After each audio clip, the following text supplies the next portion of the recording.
My dear friends, नमस्कार। धरा classes में आपका स्वागत है।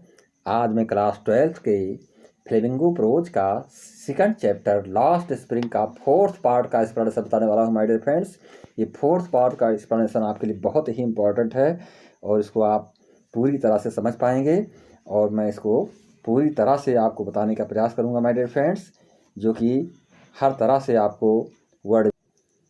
ये पैराग्राफ देखेंगे माय डियर फ्रेंड्स। यहाँ से मैं स्टार्ट कर रहा हूँ। Mukesh family is among them. देखेंगे फर्स्ट लाइन आपकी इस पैराग्राफ की, Mukesh family is among them. Mukesh family का मतलब होता है मुकेश का परिवार, इज एमंग देम उन्हीं में से एक है।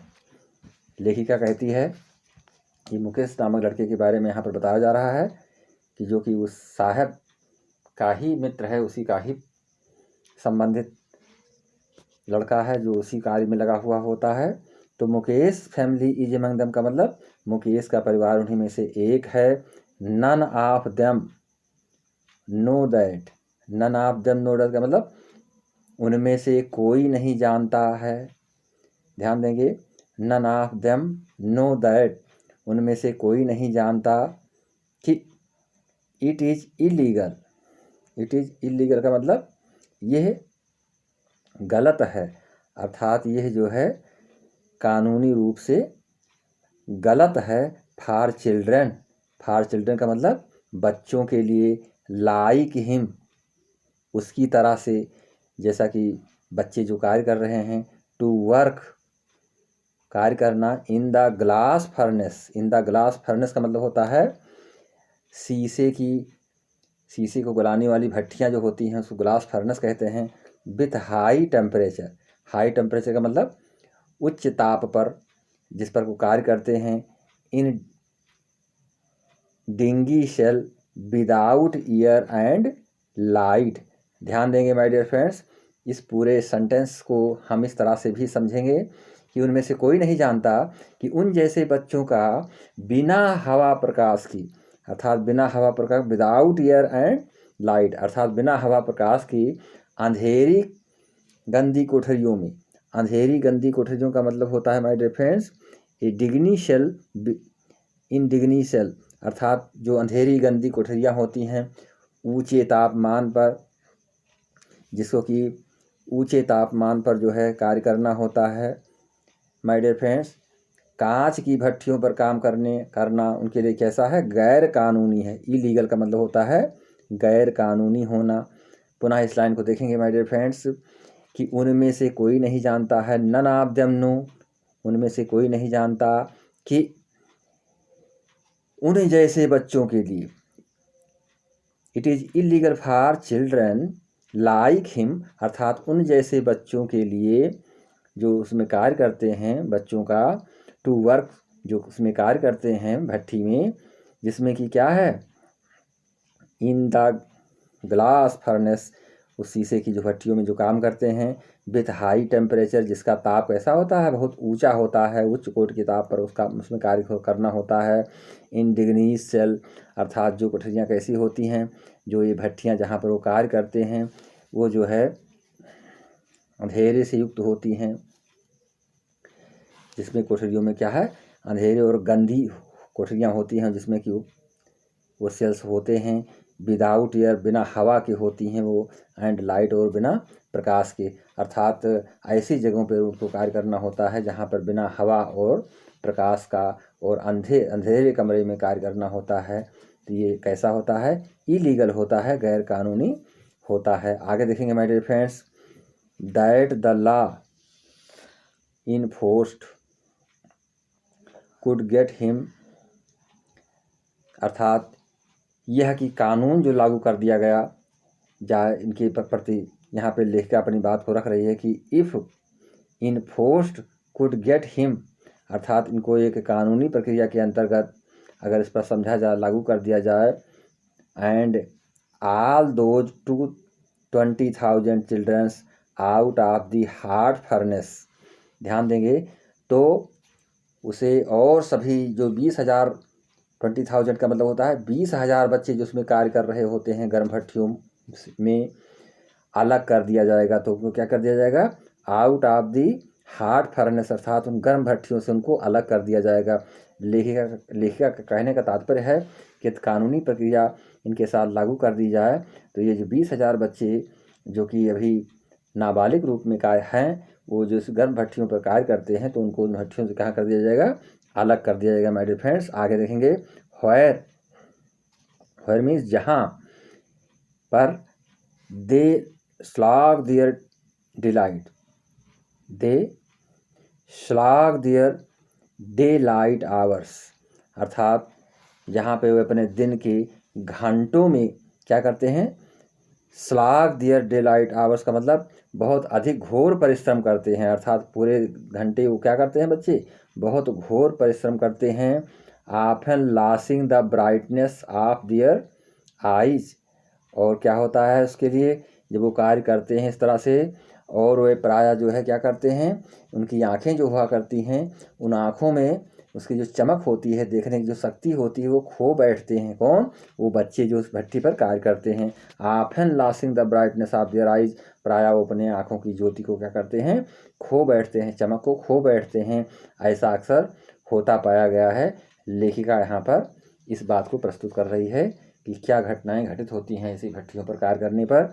आगे देखेंगे मुकेश आइज बीम, ध्यान देंगे my dear friends, Mukesh eyes beam as he volunteers to take me, ध्यान देंगे माय डियर फ्रेंड्स, मुकेश जब मुझे अपने घर ले जाने की पेशकश करता है, वॉलेंटियर्स का मतलब होता है अपने घर पर ले जाने की विशेष कोशिश करता है। मुकेश आइज बीम, तो उसकी आंखें चमक उठती हैं। मुकेश आइज बीम का मतलब होता है मुकेश की आंखें चमक उठती हैं। As he volunteer to take me home, जब वो अपने घर ले जाने की मुझे कोशिश करता है, अर्थात घर ले जाने के बारे में जब मुझसे वो कहता है कि आप मेरे घर चलें, पेशकश करता है, तो उसकी जो है आंखें चमक उठती हैं, तो उसकी आंखें चमक उठती हैं। आगे देखेंगे my dear friends, which he proudly says, और वो गर्व से कहता है। कौन, मुकेश, मुकेश इस बात को बहुत ही गर्व से कहता है। He proudly says is being rebuilt, कि उसका घर फिर से बनवाया जा रहा है। रिबिल्ट का मतलब होता है, रिबिल्ट का मतलब होता है पुनः बनाया जाना। वो गर्व से कहता है मुकेश कि he proudly says to, his proudly says is being rebuilt, is being rebuilt का मतलब होता है कि उसका घर पुनः बनाया जा रहा है। आगे देखेंगे we walk down stinking lanes, stinking lane, ध्यान देंगे माय डियर फ्रेंड्स, अर्थात हम कूड़े से पटी हुई, अर्थात जो कूड़े से पटी पड़ी हुई है लेंस, गलियां जो हैं, चोक्ड विथ गार्बेज, अर्थात जहाँ पर कूड़ों से पटी हुई वो गलियां जो दिखाई पड़ रही हैं। आगे देखेंगे, उससे हम आगे बढ़ते हैं, गुजरते हैं पास्ट होम्स, अर्थात आगे गुजरते हैं that remains हॉबली with crumbling walls, ध्यान देंगे कि वो जो गंदगी से युक्त जो गलियां हैं जहाँ पर हम उससे आगे गुजरते हैं, कि ऐसे गंदे घरों के करीब से गुजरते हैं, तमाम वहाँ पर जो है गंदगी से भरे हुए मकान घर बने हुए हैं। Homes that remains hovels with crumbling walls, जो कि कैसी दीवारें हैं, गिरती हुई दीवारें, टूटी फूटी दीवारें हैं। क्रम्बलिंग वॉल्स का मतलब होता है टूटी फूटी दीवारें मकानों की बनी हुई हैं। हुबली डोर्स, और उसके दरवाजे कैसे हैं, हुबली में मतलब होता है कि डगमगाते हुए दरवाजे, हिलते डुलते हुए दरवाजे वहाँ पर हैं। नो विंडोज, और कोई भी खिड़कियाँ वहाँ पर नहीं दिखाई पड़ती हैं इस मकान पर। आगे देखेंगे my dear friends, crowded with families of humans, crowded with families of human का मतलब जिनमें मनुष्यों और जानवरों का परिवार। Crowded with families of humans and animals, आगे देखेंगे my dear friends, crowded with human and animals, crowded with human and animals subsiding, यहाँ पर ध्यान देंगे माय डियर फ्रेंड्स कि जिसमें जो है एक प्रकार से मनुष्यों और जानवरों के परिवार रहा करते हैं, रहते हुए दिखाई पड़ते हैं, जो कि सोसाइटी का मतलब होता है आदिम समय से, बहुत ही प्राचीन समय से इन ये प्राइमेर स्टेट वो अपने उस स्थिति में भली भांस रूप से रह रहे हैं, अर्थात जिनका रहन सहन बहुत ही पुराने तरीके से बना हुआ है, पुराने तरीके से वो लोग रह रहे हैं और उनके रहन सहन में किसी प्रकार का कोई परिवर्तन दिखाई नहीं पड़ रहा है। ऐसा लगता है कि उस फैमिली में मनुष्य के साथ साथ पशु भी रहते हैं, जानवर भी रहते हैं और बहुत प्राचीन समय से अर्थात आदिम युग से वहाँ पर वो निवास करते चले आ रहे हैं। आगे देखेंगे my dear friends. He stops, ध्यान देंगे इस लाइन पर। ही स्टॉप्स अर्थात वो रुक जाता है, ध्यान देंगे। वो ऐसे ही घर के दरवाजे पर रुकता है, ध्यान देंगे माय डियर फ्रेंड्स। इस लाइन पर विशेष ध्यान देंगे। यहाँ पर देखेंगे, he stops at the door of one such house. ध्यान देंगे माय डियर फ्रेंड्स कि वो ऐसे ही घर के दरवाजे पर रुक जाता है, एक प्रकार जहाँ पर घर बना हुआ है। He stops at the door of one such house, अर्थात वो ऐसे ही एक घर के दरवाजे के पास रुक जाता है। ध्यान देंगे, बैंक्स उबली from door with his fruits, अर्थात जो लोहे के डगमगाते हुए दरवाजे को जोर से लात मारता है। बैंक्स ए उबली आयरन, जो कि आयरन का बना हुआ दरवाज़ा डगमगाता हुआ डोर है। विथ हिज फूट का मतलब होता है वो अपने पैरों से जोर से उसको टक्कर मारता है। कौन? मुकेश। ध्यान देंगे my dear friends. And pushed it open का मतलब होता है और उसे खोल देता है। आगे देखेंगे, बी इंटर, अब यहाँ पे बी का प्रयोग किया गया है, तो बी में का मतलब लेखिका और मुकेश दोनों लोग be entered half built shack का मतलब होता है हम एक अर्ध बनी, हाफ बिल्ट का मतलब होता है, हाफ बिल्ट का मतलब होता है अध बनी, अर्थात आधी बनी हुई। हम एक आधी बनी झोपड़ी में क्या करते हैं? प्रवेश करते हैं। बी इंटर से हाफ बिल्ट शेक मीन्स होता है झोपड़ी, अर्थात हम एक आधी बनी हुई झोपड़ी में क्या करते हैं? प्रवेश करते हैं। आगे देखेंगे my dear friends, in one part of it का मतलब होता है उसकी एक हिस्से में, जो उसका एक भाग है, थाइच्ड विथ डेड ग्रास का मतलब सूखी घास के छप्पर, अर्थात उसकी सूखी घास के छप्पर वाले एक जो है, जो उसका मकान है, हिस्से में, पार्ट में एक चूल्हा है। ध्यान देंगे माय डियर फ्रेंड्स, ये लाइन आपके लिए बहुत ही इंपॉर्टेंट है। इज ए फायरवुड स्टोव का मतलब होता है लकड़ी से जलाने वाला चूल्हा, अगर लकड़ी जिसमें जलाई जाती है। फायरवुड स्टोव, अर्थात जब हम उस मकान के हिस्से में प्रवेश करते हैं तो उसमें उस मकान में क्या है, जो चीज़ें उस मकान में दिखाई पड़ती हैं, लेखिका उसको बता रही है कि उसमें एक चूल्हा है। क्या है? ये फायरवुड स्टोव, एक चूल्हा है। Over which sits a large vessel of sizzling spinach leaves. ध्यान देंगे हमारे डियर फ्रेंड्स, यहाँ पर देखेंगे कि जिस पर क्या रखा हुआ है, एक बड़ा बर्तन रखा हुआ है। विच साइड्स ए लार्ज वेजल का मतलब, वेजल मीन्स होता है बड़े आकार का बर्तन, ए लार्ज वेजल जिस पर कि एक बड़ा बर्तन रखा हुआ है। आप साइजलिंग स्पिंचेज लीव्स, साइजलिंग स्पेंच लीव्स का मतलब होता है, स्पेंच का मतलब होता है पालक, अर्थात जिसमें पालक की पत्तियां, स्पेंचेज लीव्स का मतलब होता है कि जिसमें पालक की पत्तियां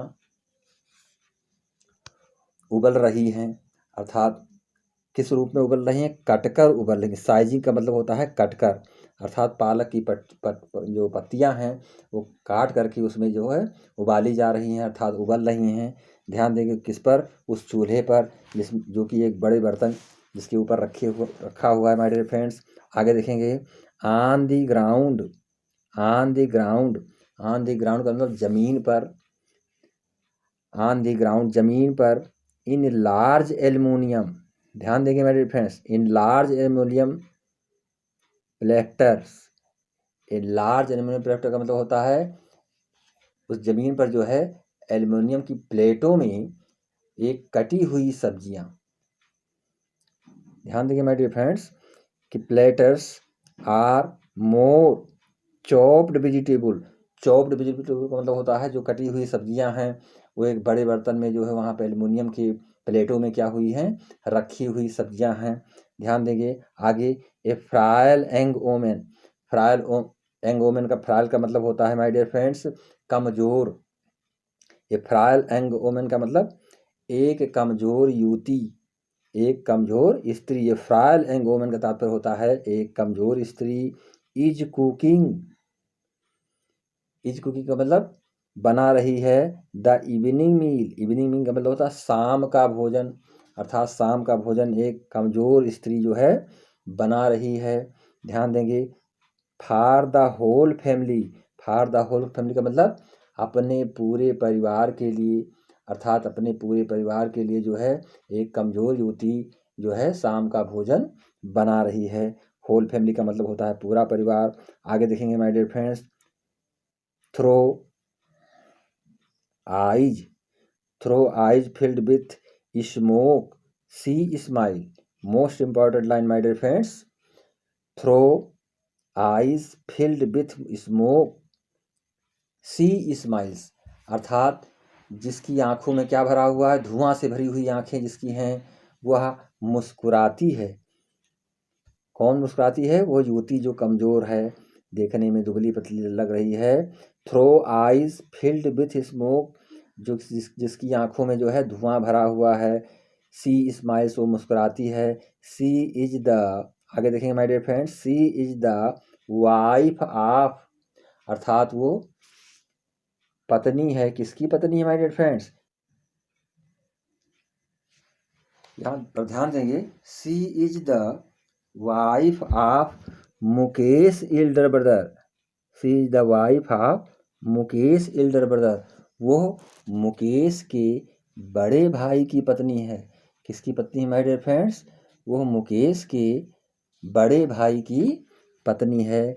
आगे देखेंगे, not much older in years. Not much older in years का मतलब उम्र में उससे ज़्यादा बड़ी नहीं है। ध्यान देंगे, not much older in years का मतलब अर्थात उम्र में, वर्षों में वो उससे ज़्यादा बड़ी नहीं है, परंतु वह जो है, ध्यान देंगे माय डियर फ्रेंड्स, उम्र में वो ज़्यादा बड़ी तो नहीं दिख रही है, अर्थात उम्र में उसकी एक समानता दिख रही है कि, परंतु जो है आगे देखेंगे, she has begun to command respect as the bahu. ध्यान देंगे माय डियर फ्रेंड्स, यहाँ पर ये बताया जा रहा है कि वो जो कमज़ोर युवती है वो उम्र में तो ज़्यादा बड़ी नहीं है, परंतु बहू के रूप में उसे आदर मिलने लगा है। किस रूप में आदर मिलने लगा है my dear friends? She has begun, began का second form begun, begin, began, begun third form यहाँ पर प्रयोग किया गया है। ये प्रेजेंट परफेक्ट का टेंस है my dear friends. She has begun to command respect, अर्थात उसको सम्मान प्राप्त होने लगा है। किसका सम्मान प्राप्त होने लगा है? रिस्पेक्ट एज द बहू, किस रूप में सम्मान प्राप्त होने लगा है? एक बहू का आदर उसको प्राप्त होने लगा है। यहाँ पर इसी बताई जा रही है my dear friend, the daughter in law of the house. The daughter in law of the house का मतलब होता है घर की बहू के रूप में। बहू को कहते हैं डॉटर इन लॉ, तो daughter in law of the house का मतलब वो घर की बहू के रूप में, already in charge of 3 main. ध्यान देंगे कि घर की बहू के रूप में पहले से ही उस पर 3 व्यक्तियों का उसका जो पति है, ध्यान देंगे पति उसका और मुकेश और उसके पिता, अर्थात 3 व्यक्तियों का उस पर क्या है? जिम्मेदारी है। ध्यान देंगे, आप 3 man, her husband, her husband का मतलब होता है उसका पति जो है, उस स्त्री का जो पति है। उसके बाद मुकेश और उसका पिता, इन 3 व्यक्तियों का जो है उस पर पूरी तरह से जिम्मेदारियां हैं। किस पर? उस स्त्री पर, जिस स्त्री के विषय में ऊपर चर्चा की गई है माय डियर फ्रेंड्स। आगे देखेंगे, when the older man enters, enters माने प्रवेश करना होता है। When the older man enters का मतलब जब बूढ़ा आदमी प्रवेश करता है। She gently withdraws behind the broken wall, ध्यान देंगे तो वो धीरे से, ब्रोकन वॉल का मतलब होता है टूटी हुई दीवार के पीछे सरक जाती है। सी जेंटली विथड्राज का मतलब होता है सीधे जो है, मतलब सरल ढंग से जो है क्या हो जाती है, धीरे से सड़क जाती है।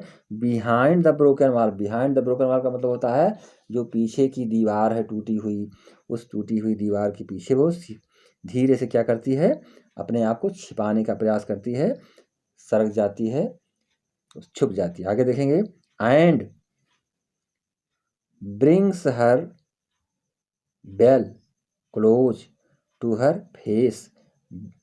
बेल मीन्स होता है घूंघट, तो ध्यान देंगे माय डियर फ्रेंड्स। और अपने घूंघट को जो है क्या कर देती है, and brings her veil closer to her face, और अपने चेहरे को ढकने के लिए वो अपने घूंघट को क्या करती है, सरका लेती है। ध्यान देंगे माय डियर फ्रेंड्स। आगे देखेंगे, as custom demands, as custom demand का मतलब होता है, कस्टम मीन्स होता है प्रथाएं, जो प्रथाएं चली आ रही होती हैं। एज कस्टम डिमांड्स का मतलब होता है जैसा कि जो प्रथा है, प्रथा के मुताबिक daughters in laws must veil their faces. ध्यान देंगे कि जो पुत्र वधुएं होती हैं, डॉटर इन लॉ होती हैं, पुत्र वधु होती हैं, वह जो है बुजुर्ग पुरुषों के सामने अपने क्या करती हैं, चेहरे पर घूंघट जरूर डाल लेना चाहिए। उनको क्या कर लेना चाहिए, उनको अपने चेहरे पर घूंघट को जरूर डाल देना चाहिए। पुनः इस लाइन को देखेंगे, एक कस्टम डिमांड्स जो कि एक प्रथा की मांग है, जो एक प्रथा है, उसके अनुसार डॉटर इन लॉ मतलब जो पुत्र वधुएं होती हैं, जो बहुएं होती हैं, मस्ट मीन्स अवश्य ही चाहिए, veil their faces before male elders, अर्थात जब वे किसी बड़े पुरुष को देखती हैं, अपने से ज़्यादा उम्र के लोगों को देखती हैं, तो उनको क्या करना लेना चाहिए, अपने चेहरों पर घूंघट अवश्य डाल लेना चाहिए। आगे देखेंगे my dear friends, before male elders, जो मेल एल्डर्स होते हैं उनके समक्ष इस बात को करना चाहिए, ऐसा बताया गया। आगे देखेंगे, in this case the elder is an impoverished का मतलब होता है, ये जो बुजुर्ग होते हैं, यहाँ पर जो बुजुर्ग की बात की गई है वो अत्यंत ही निर्धन चूड़ी बनाने वाले हैं। किस रूप में है वह, इज एन इम्पवराइज्ड बैंगल्स मेकर्स, वो एक जो है निर्धनता को लिए हुए चूड़ी बनाने के कार्य में लगे रहने वाले हैं। डिस्पाइट का मतलब होता है बावजूद, despite long years of hard labour, अर्थात जो कि long years of first a tailor का मतलब होता है जो कि पहले किसका कार्य करते थे, पहले एक दर्जी के रूप में, और फिर उसके पश्चात जो है उन्होंने चूड़ी बनाने वाले कार्य के रूप में अपने को वर्षों तक उस जो है कठोर परिश्रम के बावजूद, ध्यान देंगे, despite long years of hard labour का मतलब होता है कठोर परिश्रमों के पश्चात बावजूद वो अपने आप को फर्स्ट टेलर, उसके पहले वो क्या थे, दर्जी का कार्य करते थे, और उसके पश्चात उन्होंने क्या कार्य करना शुरू कर दिया, चूड़ियों का बनाना। देन ए बैंगल मेकर, और उसके पश्चात वो क्या हो गए, चूड़ियों को बनाने वाले हो गए। वो जो बुजुर्ग लोग हैं, जो बड़े घर में जो परिवार के जो बड़े लोग हैं, इस तरह से यहाँ पर बताया जा रहा है। He has failed to renovate a house, ध्यान देंगे, he has failed to renovate a house का मतलब होता है वो अपने घर का नवीनीकरण करने में, अर्थात जो अपने घर को एक नए तरीके तौर देने में। Send his 2 sons to school, अपने 2 पुत्रों को स्कूल भेजने में असफल रहे, अर्थात जो अपने जो पुत्र थे उनके जिनके विषय में बातें की जा रही हैं। टू रिनोवेट का मतलब होता है भेजने के लिए। हैज़ फेल्ड माने असफल रहे ए हाउस, क्योंकि वो घर पर रहते थे। Send his two sons to school, अर्थात अपने दोनों पुत्रों को विद्यालय भेज पाने में वो कैसे रहे, असमर्थ रहे, क्योंकि उनके पास उतने पैसे नहीं हुआ करते थे। आगे देखेंगे, all he has magnified to do is teach them what he knows. ध्यान देंगे, वो उन्हें वही सिखा पाए। ऑल हैज मैग्नीफाइड का मतलब होता है जिस चीज़ को जानते थे उसी को दे पाए। टू डू टू टीच उनको शिक्षा प्रदान कर पाए। देम मीन्स उन बच्चों को।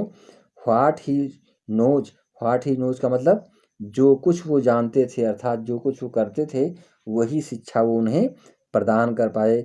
आगे देखेंगे, the art of making bangles, कौन सी शिक्षा वो जानते थे माय डियर फ्रेंड्स, वो चूड़ी बनाने का जो ज्ञान था।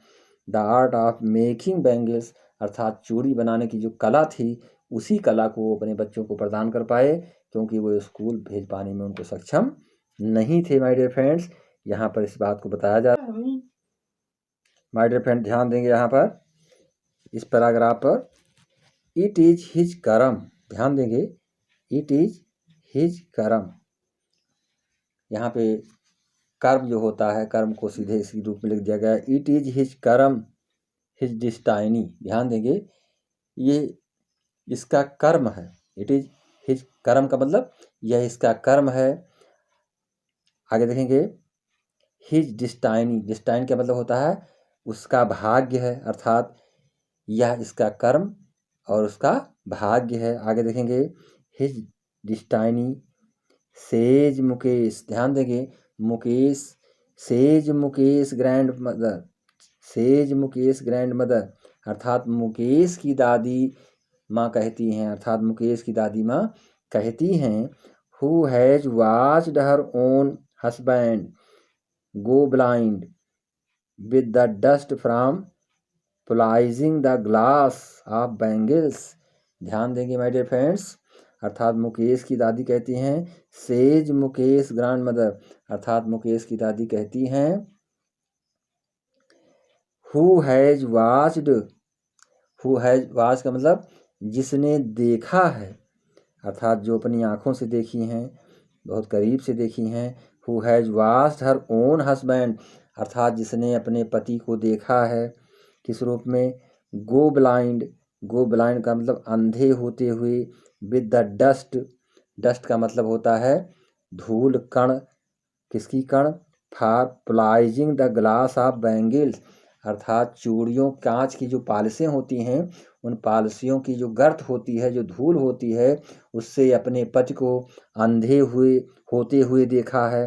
अर्थात मुकेश की दादी कहती हैं, सेज मुकेश ग्रैंड मदर, कि उसने जो है चूड़ियाँ या कांच की पालिशों से जो गर्द होते हैं उनसे अपने पति को अंधे होते हुए देखा है। वो अपनी बात को यहाँ पर कह रही हैं, जो कुछ उन्होंने अपनी आंखों के सामने देखा है। किसने देखा है भाई, मुकेश की दादी ने देखा है। किसके बारे में कह रही हैं, वो अपने पति के विषय में कह रही हैं माय डियर फ्रेंड्स। आगे देखेंगे, can a god given lineage ever a broken. ध्यान देंगे, अर्थात can a god given lineage ever a broken, अर्थात कभी कभी जो है ईश्वर द्वारा प्रदत्त देने वंश परंपरा तोड़ी जा सकती है, अर्थात कभी कभी जो ईश्वर द्वारा प्रदत्त जो वंश परंपराएं हैं उसे तोड़ी जा सकती है, अर्थात उसको हम तोड़ भी सकते हैं, ऐसी बात वो कह रही है।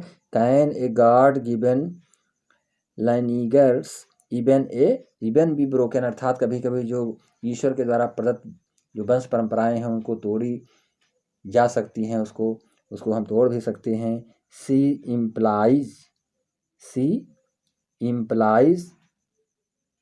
इम्प्लाइज का मतलब उसका मतलब है, जो कहना चाहती है, born in caste of bangle market, born in the cost of Bengal markets they have seen nothing। ध्यान देंगे माय डियर फ्रेंड्स इस पूरी लाइन को कि जो चूड़ी बनाने वाले की जात में पैदा होकर, अर्थात कास्ट मीन्स होता है जाति और बार्ड मीन्स होता है पैदा होना। Born in the caste of bangle maker, अर्थात जो चूड़ी बनाने वाले जात में पैदा होकर के, अर्थात जिस जात में वो पैदा हुआ है, किस जात में, जहाँ पर लोग चूड़ियाँ ही बनाते हैं। They have seen nothing but bangle, उन्होंने और कुछ भी नहीं देखा परंतु चूड़ियाँ देखी। अर्थात दे हैव सीन नथिंग का मतलब उन्होंने चूड़ी बनाने वाले कोई अलावा, अर्थात चूड़ियों के अलावा और कुछ नहीं देखा। इसका मतलब यही हुआ कि but they have seen nothing but bangles in the house, कहाँ पर देखा, घरों में, अर्थात घर में उन्होंने चूड़ियों के अलावा और कुछ भी नहीं देखा। जो चूड़ी बनाने के कार्य होते हैं उन्हीं कार्यों को उन्होंने देखा, उसके अलावा और कुछ भी नहीं देखा। आगे देखेंगे, घर में इन द हाउस, घर में, in the yard, in the yard का मतलब होता है आंगन में, in every other house, in every other house का मतलब होता है अर्थात हर दूसरे घर में। इन एवरी अदर हाउस का मतलब हर दूसरे घर में। एवरी अदर यार्ड्स अर्थात हर दूसरे आंगन में। एवरी स्ट्रीट इन फिरोजाबाद अर्थात फिरोजाबाद की हर गली में। ध्यान देंगे my dear friends, spiral of bangles, spiral of bangles. My dear friend देखेंगे इस लाइन को, स्पेरल ऑफ बैंगल्स, यहाँ पर देखेंगे इस लाइन को विशेष ध्यान से, spirals of bangles. Spirals of bangle का मतलब होता है जो चूड़ियों के गुच्छे होते हैं उनको स्पायरल ऑफ बैंगल्स कहते हैं। अर्थात spiral of bangles Sunny gold, अर्थात चूड़ियों के गुच्छे या जिसको बंडल कह सकते हैं। स्पायरल ऑफ बैंगल्स को गुच्छे भी कह सकते हैं और उसको जो है चूड़ियों के बंडल भी कह सकते हैं। स्पायरल ऑफ बैंगल्स गोल्ड अर्थात सुनहरी धूप जो है, यहाँ पे सुनहरी का तात्पर्य होता है धूप से, सनी गोल्ड का कहते हैं सुनहरी धूप। अर्थात पैडी ग्रीन, पैडी ग्रीन का मतलब होता है माय डियर फ्रेंड्स धान जैसी हरी भरी, यानी चूड़ियों के कलर के बारे में यहाँ पर बताया जा रहा है कि चूड़ियों के बंडल या चूड़ियों के गुच्छे अर्थात सुनहली चूड़ियाँ या सुनहले रंग के।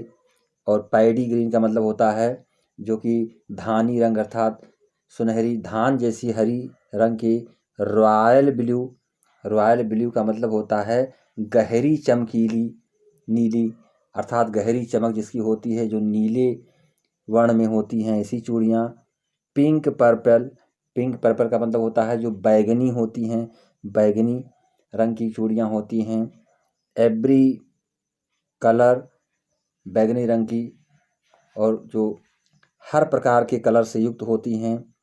Both out of their 7 colour, अर्थात जिसको कि हम 7 रंग यानी सप्तरंग की चूड़ियों के रूप में जान सकते हैं, जिसको हम इंद्रधनुष के रूप में सप्तरंग से बनने वाले हरे रंग की जो कि चूड़ियों के रूप में जान सकते हैं। ऑफ रेनबो अर्थात जो सप्तरंग की जो इंद्रधनुष होती है उसके समान जो चूड़ियाँ 7 प्रकार के रंगों से बनी हुई चूड़ियों के विषय में हम जानते हैं। लाई, लाई इन माउंट्स इन अनकम्पेयर्ड यार्ड। ध्यान देंगे माय डियर फ्रेंड्स, जो कि अस्त व्यस्त रूप में वो चूड़ियाँ जो है, लाइन मीन्स होता है पड़े होना अस्त व्यस्त रूप में, यार्ड मीन्स होता है आंगन में, जो पड़ी हुई हो दिखाई पड़ती हैं, ढेरों में पड़ी रहती हैं। अर्थात जो हमेशा उसको देखना होता है कि उसके आंगनों में जो है, आंगन में अहाते में इस प्रकार की रंग बिरंगी चूड़ियाँ जो है तमाम पड़ी हुई होती दिखाई पड़ रही हैं। अर्थात तमाम चूड़ियाँ इधर उधर फैली हुई दिखाई पड़ रही हैं। Are piled on 4 wheels, are piled on 4 wheeled hand cart, hand cart अर्थात जो है जिसको कि हाथों से चलाया जाने वाला, इनको जो 4 पहिए की जो चीज़ें होती हैं हाथ से चलाई जाने वाली होती हैं, हैंड कार्ट के रूप में जानते हैं, अर्थात हथकड़ियाँ जो होती है हाथ से चलाने वाली जो गाड़ियाँ होती हैं उन पर जो है पुश्ड मीन्स ले जाते हुए by young man along the narrow lens of the senti town. ध्यान देंगे कि इन सारी चूड़ियों को गलियों में धकेलते हुए जो है युवकों के द्वारा इन गाड़ियों से लाद कर झोपड़ियों से कस्बे पर गलियों से होते हुए धकेलते हुए लाते हुए देखा जा सकता है। अर्थात उनको जो है वहाँ से अपने घरों से जो है गलियों से घरों की तरफ झोपड़ियों कस्बे की तंग गलियों से होकर के उनको जो है लाते हुए देखा जाता है। एंड इन डार्क हंटमेंट, डार्क हंटमेंट का मतलब होता है जो अंधेरी झोपड़ियाँ हैं, झोपड़पट्टियाँ। डार्क हंटमेंट का मतलब होता है जहाँ पर अंधेरे से युक्त झोपड़पट्टियाँ रखी हुई हैं। ध्यान देंगे माय डियर फ्रेंड्स, अंधेरों, हाँ देखेंगे माय डियर फ्रेंड यहाँ पर कि जो कि उनके द्वारा लाई जाती हैं सकरी गलियों से, कहाँ पर लाई जाती हैं, सैंटी टाउन, अर्थात जिनको कहाँ पर लाया जाता है, नगर में लाया जाता है। अर्थात उनको खींच करके धकेलते हुए और लेकर के dark and hutments and in dark hutments next two lines of flames of flickering of lamps. ध्यान देंगे इस लाइन को माय डियर फ्रेंड्स, टिमटिमाते तेल के दीपकों की तरह। फ्लिटरिंग लाइट ऑफ लैम्प का मतलब होता है, फ्लिकरिंग ऑफ लैम्प का मतलब होता है जो टिमटिमाते हुए तेल के लैम्प की तरह जो है लौ की भांति जो है एक पंक्तियों के रूप में लड़के जो है उनको अपने साथ में लाते हैं। सिट बॉयज़ एंड गर्ल्स, उनके साथ में लड़के लड़कियां साथ में होते हैं। With their father and mother, और उनके साथ में उनकी क्या होती हैं, माता और पिता भी उनके साथ में होते हैं, जो कि welding pieces of coloured glass, जो कि उन रंग बिरंगी चूड़ियों के जो है जो कि बीच में जोड़ जो होते हैं उनको बेल्डिंग पीसेस अर्थात टुकड़ों को, चूड़ियों को जो है जो कि आप कलर्ड ग्लास के रूप में, रंग बिरंगे ग्लास के रूप में होते हैं। सर्किल ऑफ बैंगल, उन चूड़ियों के घेरों को अर्थात वृत्ताकार घेरों को जो है क्या काम करते हैं, ला करके उनको जोड़ने का कार्य करते हैं, अर्थात जोड़ करके उसको पुनः जो है सिटी में पहुंचाते हैं, जो है जहाँ पर वो बनती हैं वहाँ पुनः उनको भेजते हैं। आगे देखेंगे my dear friends, their eyes are more adjusted to the dark than the light outside, अर्थात उनकी जो आँखें हैं वो बाहर के प्रकाश की अपेक्षा अंधेरे में कार्य करना। दियर आइज आर मोर एडजस्टेड, उनकी आँखें प्रायः जो है अभ्यस्त हो गई हैं। किस रूप में अभ्यस्त हो गई हैं, टू द डार्क, अंधकार में काम करने के, than to the light outside, यानी बाहर जो प्रकाश है उस प्रकाश की अपेक्षा अंधकार में उनकी आँखें प्रायः जो है कार्य करने के लिए अभ्यस्त हो गई हैं, अर्थात समायोजित हो गई हैं। आगे देखेंगे, that is why, that is why, यही कारण है, दैट इज वाई का मतलब यही कारण है, they often end up losing their eyesight, अर्थात वो प्रायः जो है अपनी जो है प्रौढ़ स्थिति में ही, बिफोर दे बिकम एडल्ट, अर्थात प्रौढ़ होने के पूर्व में ही वे अपने आँखों की रोशनी क्या कर देते हैं, खो बैठते हैं। अर्थात उनको इस तरह से अंधकार में कार्य करने की आदत बन जाती है, आप अंधेरे में कार्य करते रहते हैं, इसलिए प्रायः वे लोग जो है समय से पहले प्रौढ़ावस्था में ही क्या हो जाते हैं, दृष्टि से बाधित हो जाते हैं, अर्थात वो अंधे हो जाते हैं। यहाँ पर ये चीज़ें बताई गई हैं माय डियर फ्रेंड्स। तो this passage is very important for your board examination my dear friends. अगले वीडियो में मैं आपको नेक्स्ट चैप्टर के विषय में, नेक्स्ट पैसेज के विषय में बताने वाला हूँ माय डियर फ्रेंड्स। ये अगला पैसेज आपको बताया जाएगा हिंदी एक्सप्लेनेशन। तो बस इसी के साथ मैं चाहता हूँ कि आप लोग चैनल को लाइक और सब्सक्राइब करेंगे, जिससे हर पहुँच पाए और हर किसी के लिए फ़ायदा हो, जिससे कि बोर्ड एग्ज़ाम में उनके लिए सुविधाएं प्राप्त हो पाएँ। इसी के साथ नमस्कार, धरा क्लासेस में आपका स्वागत है। जय हिंद, जय भारत, नमस्कार माय डियर फ्रेंड।